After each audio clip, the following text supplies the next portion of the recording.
Nobita applied a temperature-reversing cream. Whenever he touched something cold, he'd feel scorching hot, and once he touched a heated object, he'd feel ice cold instead. After winter arrived, Nobita wore more than 10 layers of clothes. Passers-by laughed at him when they saw this. Doraemon was also someone who hated the cold. Learning that Nobita had been mocked, he immediately pulled out the temperature-reversing cream. After applying it, the warm heater felt as cold as a refrigerator. The hot noodles that had just been served tasted like ice cubes. Nobita immediately stripped off his clothes, put on swim trunks, and ran outside to play. On the road, he ran into his friends who were playing. Nobita mocked them for still wearing so much in such hot weather. Sunio and John refused to accept this and stripped off their clothes on the spot to prove they weren't cold at all.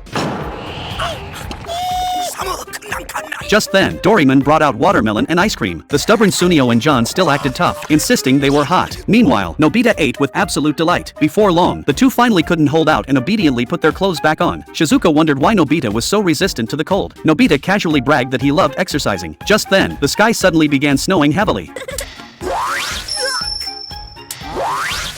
The current temperature felt unbearably hot to Nobita and Doraemon. They shouted about how hot it was while complaining like crazy. John and Sunio simply splashed cold water on them to cool them down, but this splash nearly scalded them both. They desperately ran home, but the ground temperature kept rising. Just then, they spotted a truck parked by the roadside. The two quickly hid in the cargo bed. The heavy snow showed no signs of stopping. Before they knew it, they'd fallen asleep in the truck. Half an hour later, the two were awakened by the high temperature. Turns out the truck driver had driven straight to an iceberg. If they didn't leave soon, they'd literally be cooked alive. So Doraemon pulled out the bamboo copter. The two quickly flew away from the snowy mountain. On the way, they saw a mountain climber who was about to freeze to death. Nobita and Doraemon immediately rushed to save him. Before long, they discovered a hot spring. Doraemon flew straight toward it like grabbing a lifeline.